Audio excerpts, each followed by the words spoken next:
India में बढ़ती हुई पॉपुलेशन के साथ कंजप्शन बढ़ता ही जा रहा है और एक हैप्पी इनकम और बड़े सपनों के साथ डेवलप्ड इंडिया नई चीजें और नई सर्विसेज का इंतजार कर रहा है यार।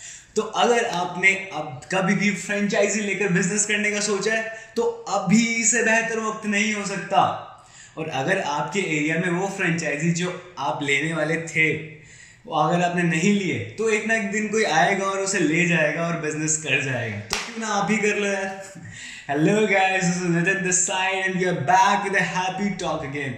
Today we will talk about how to start a franchisee business in India and the things you must know before starting a franchisee. आज हम बात करेंगे कि अगर आप इंडिया में कोई फ्रेंचाइजी बिजनेस करना चाहते हैं तो वो आप कैसे कर सकते हैं और शुरुआत में प्लान बनाते वक्त आपको किन बातों का ख्याल रखना चाहिए और कैसे आप अपने लिए बेस्ट फ्रेंचाइजी चूज कर सकते हैं। एक फ्रेंचाइजी बिजनेस नए बिजनेस के कंपैरिजन में कम रिस्की होता है। क्यों? क्योंकि वो पहले से बहुत सारे उतार चढ़ाव से गुजर कर सक्सेसफुल बिजनेस मॉडल बन चुका होता है। बस आपको ध्यान से सही फ्रेंचाइजी चूज करनी है, उसके काम और उसके पैसों से रिलेटेड एक्सपेक्टेशंस को समझना है और पूरी लगन के साथ उसके लिए काम करना है। That's it.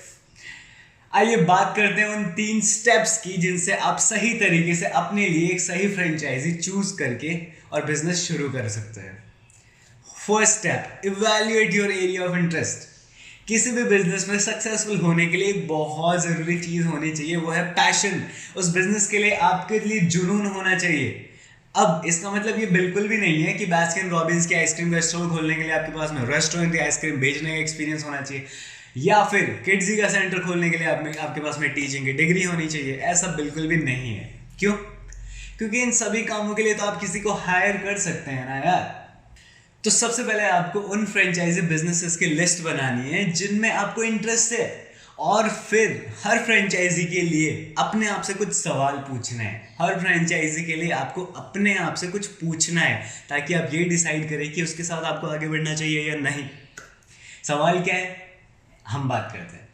आपको अपने आप से पूछना है, क्या आने वाले 15-20 साल आप इतनी ही लगन के साथ इस फ्रेंचाइजी के साथ काम कर पाएंगे? क्या इतने ही लंबे टाइम तक आप पैशनेट और इंटरेस्टेड रह पाएंगे इसमें?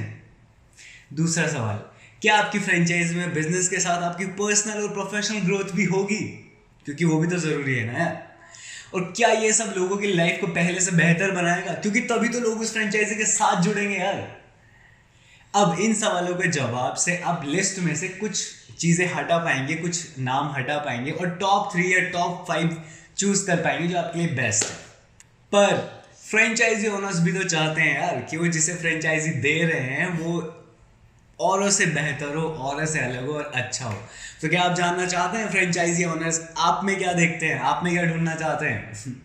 वो बस एक अच्छी पर्सनालिटी चाहते हैं। आप एक अच्छी पर्सनालिटी हो, आप में काम को लेकर लगन हो और बाकी दूसरी चीज़ों में कम ज़्यादा हो तो चलेगा यार, वो मैनेज हो सकता है। और एक बात, सिटी में जो है रेंट बहुत ज़्यादा होता है, तो अगर आपकी खुद की जगह है तो वो एक प्लस पॉइंट रहता है, अगर नहीं है तो भी चलेगा यार। और रही बात पैसों से रिलेटेड इन्वेस्टमेंट की, तो वो हमें करना ही पड़ता है क्योंकि और इसलिए इंडिया की लो इन्वेस्टमेंट यानी कि कम खर्चे वाली फ्रेंचाइजी की लिस्ट मैंने डिस्क्रिप्शन में डाल दिया है, वहाँ जाके चेक कर सकते हैं। तो ये बात हुई फर्स्ट स्टेप की जिसमें आप अपने इंटरेस्ट के अकॉर्डिंग बिजनेस फ्रेंचाइजी की लिस्ट बनाते हैं। अब दूसरी स्टेप की बात करते हैं। दूसरी स्टेप है that is to find the right franchise. यानी कि मान लीजिए आपने टॉप 5 फ्रेंचाइजी की लिस्ट बना ली जिसमें आपको इंटरेस्ट है, तो अब उसमें से भी तो आपको चूज करना पड़ेगा ना यार। तो अब आपके पास जो भी इन्वेस्टमेंट है, जो भी चीज़ें हैं फ्रेंचाइजी को देने के लिए, ऑफर करने के लिए जो भी चीज़ें हैं, उन्हें आप फ्रेंचाइजी की ज़रूरतों के साथ मैच करके आपको ये देखना है कि आप कौन सी फ्रेंचाइजी लेने के सबसे करीब है। ठीक है? तो इसके लिए लिस्ट में जो फ्रेंचाइजी है उन सब से रिलेटेड आपको डिटेल्ड इन्फॉर्मेशन लेने हैं, जैसे कि उनका बिजनेस मॉडल क्या है, ऑनर कौन है, उनके प्रोडक्ट और सर्विसेज क्या है, उनका फ्रेंचाइजी मॉडल क्या है। और इसका बेस्ट तरीका है उनसे बात करने का, उनसे बात करके समझने का कि उनका बिजनेस कैसे काम करता है। आप उनसे कुछ सवाल पूछ सकते हैं जैसे कि आपके फ्रेंचाइजी को चलाने से related common problem, common challenges कौन से आते हैं, ताकि आप ये समझ पाएं कि उन चैलेंजेस से आप कैसे सामना करेंगे।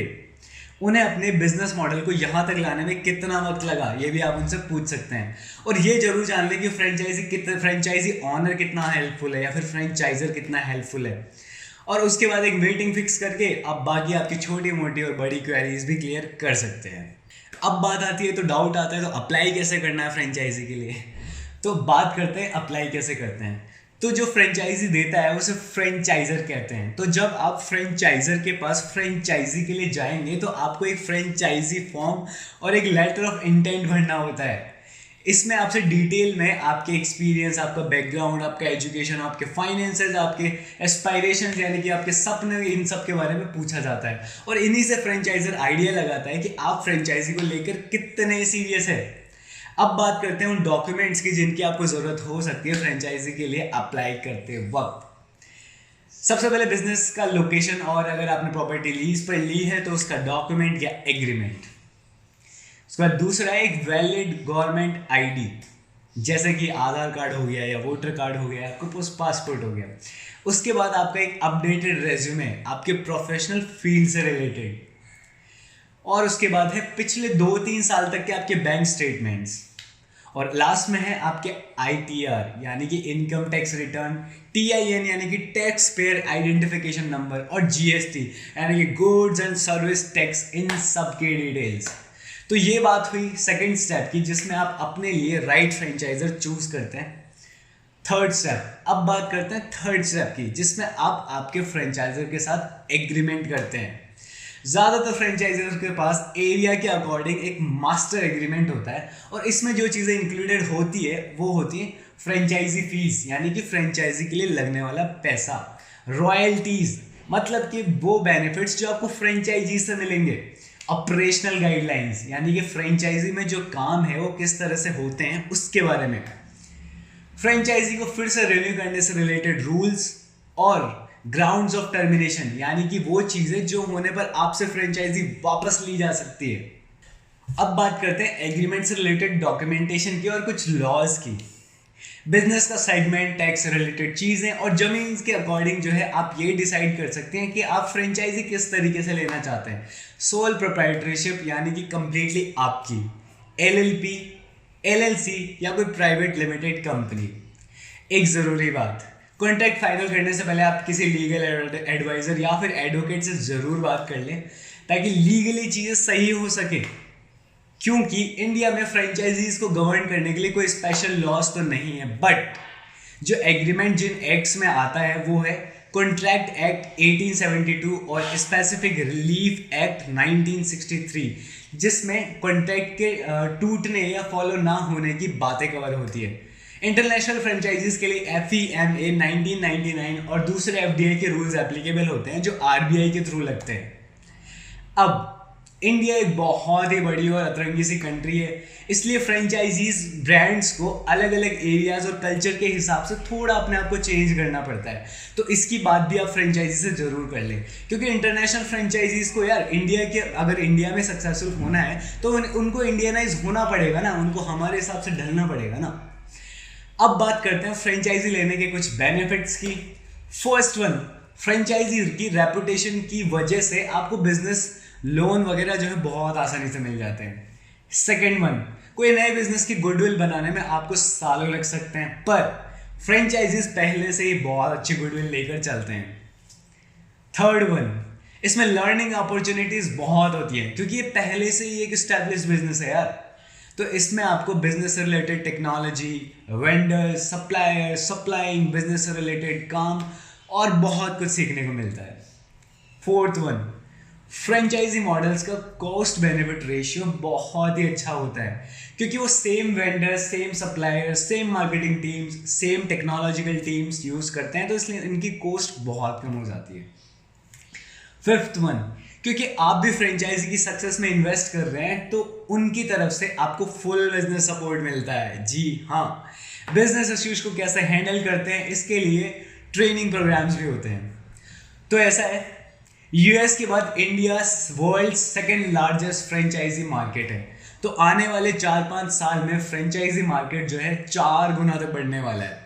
तो आज ही रिसर्च शुरू करके अपने लिए एक बेस्ट फ्रेंचाइजी चूज करनी है और मेरे अकॉर्डिंग अच्छे बजट की टॉप 5 फ्रेंचाइजीज मैंने डिस्क्रिप्शन में डाल दिया, वहां जाके चेक कर सकते हैं। So this is it for today guys, this is it for the happy talk. यहाँ तक साथ देने के लिए, यहाँ तक साथ रहने के लिए आपका तहे दिल से शुक्रिया। I wish you all a very happy life ahead.